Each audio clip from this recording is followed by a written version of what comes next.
अस्सलाम वालेकुम। आज का हमारा टॉपिक है मैट्रिसेस और हम मैट्रिसेस से रेलेवेंट कुछ टर्म्स को डिस्कस करेंगे जिससे हमें मैट्रिक्स के टॉपिक को समझने में आसानी होगी। तो चले स्टार्ट करते हैं। सबसे पहले हम देखते हैं कि आइडिया ऑफ मैट्रिक्स किसने दिया था। आर्थर कैले एक इंग्लिश मैथमेटिशियन थे 19th सेंचुरी के, जिन्होंने सबसे पहले थ्योरी ऑफ मैट्रिसेस को 1858 में डेवलप किया था। अब हम देखते हैं कि एक मैट्रिक्स होती क्या है। अ रेक्टेंगुलर अरे और a formation of collection of real numbers. हमारे पास हम कुछ रियल नंबर्स ले लेते हैं और फिर हम उन्हें कलेक्ट करने के बाद उन्हें एक ख़ास तरतीब देते हैं जिसे हम रेक्टेंगुलर अरे कहते हैं। उन्हें एक फॉर्मेशन दे देते हैं जैसे कि यहाँ पर गिवन है। जैसे हमारे पास अगर कुछ रियल नंबर्स है 0 1 2 3 4 7, उन्हें हमने एक ख़ास तरतीब में लिख दिया और उसके बाद उन्हें हमने ब्रैकेट्स में इंक्लोज कर दिया। ब्रैकेट्स हम स्क्वायर ब्रैकेट्स यूज़ करते हैं, तो फिर हम कहते हैं कि हमारे पास ये एक मैट्रिक्स फॉर्म हो गई है। अब हम देखते हैं एंट्रीज और एलिमेंट्स ऑफ अ मैट्रिक्स। जो रियल नंबर्स हमारे पास एक मैट्रिक्स की फॉर्मेशन के लिए यूज़ होते हैं उन्हें हम कहते हैं एंट्रीज और एलिमेंट्स।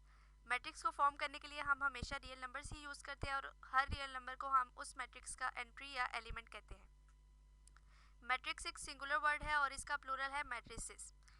मैट्रिसेस को डिनोट करने के लिए हम कैपिटल लेटर्स को यूज़ करते हैं। इंग्लिश अल्फ़ाबेट के कैपिटल लेटर्स हम कोई भी किसी भी मैट्रिक्स को डिनोट करने के लिए यूज़ कर सकते हैं। उसके बाद हमारे पास आता है रोज ऑफ अ मैट्रिक्स। एक मैट्रिक्स में जो एंट्रीज हॉरिजॉन्टल वे में प्रेजेंट होती हैं उन्हें हम कहते हैं रोज। जैसे कि हमारे पास एक मैट्रिक्स है A1702।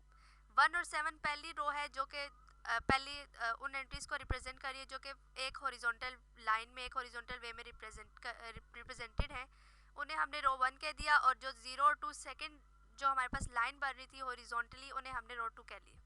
तो इस मैट्रिक्स ए में हमारे पास दो रोज हैं, रो 1 एंड रो 2। उसके बाद हमारे पास आता है कॉलम्स ऑफ अ मैट्रिक्स। जैसे हमारे पास रोज ऑफ अ मैट्रिक्स होती हैं हॉरिजॉन्टल वे में प्रेजेंटेड एलिमेंट्स, ऐसे ही हमारे पास जब वर्टिकल वे में एलिमेंट्स प्रेजेंट हो रहे हैं जो एक मैट्रिक्स में, उन्हें हम कहते हैं कॉलम्स ऑफ अ मैट्रिक्स। जैसे कि अब ये हमारे पास एक मैट्रिक्स है बी, इसमें हम देख रहे हैं 1 4 7 वर्टिकल वे में एलिमेंट्स एंट्रीज लिखी हुई हैं। इन्हें हम कह रहे हैं हमारे पास कॉलम है क्योंकि ये वर्टिकल वे में एलिमेंट्स लिखे हुए हैं। इन्हें हम कह देते हैं कॉलम 1। ऐसे ही जब हम आगे बढ़ते हैं तो 2 5 8 ये सेकेंड कॉलम हुआ और 3 6 9 ये भी एक वर्टिकल वे में एलिमेंट्स को प्रेजेंट किया हुआ है एक मैट्रिक्स में, तो इसे हम कॉलम 3 कह रहे हैं। All rows have same number of elements and all columns have same number of elements. जैसे हमने अब पीछे देखा रो 1 और रो 2 थी हमारे पास, तो अगर फर्स्ट रो में हमारे पास 2 एलिमेंट्स हैं तो सेकंड रो में भी हमारे पास 2 ही एलिमेंट्स होंगे। ऐसा नहीं है कि पहले रो में हमारे पास 3 एलिमेंट्स हैं और सेकंड में 2 हैं और तीसरे में 1 है। एक रो में जितने एलिमेंट्स हैं सेकंड रो में भी उतने ही एलिमेंट्स होंगे और थर्ड रो में भी उतने ही एलिमेंट्स होंगे।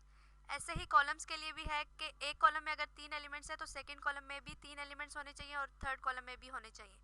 इसीलिए इसी तरह जहाँ तक ये कॉलम्स जा रहे हैं उधर तक उतने ही नंबर होंगे एक कॉलम में एलिमेंट्स के। लेकिन ये ज़रूरी नहीं है कि जितने नंबर ऑफ एलिमेंट्स एक रो में हो उतने ही कॉलम में भी हो। हमारे पास एक मैट्रिक्स में ऐसा हो सकता है कि अगर एक रो में 2 एलिमेंट्स है तो कॉलम में 3 एलिमेंट्स हो या कॉलम में 1 एलिमेंट हो। ये ज़रूरी नहीं है कि एक रो में अगर 2 एलिमेंट्स है तो कॉलम में भी 2 एलिमेंट्स होने चाहिए।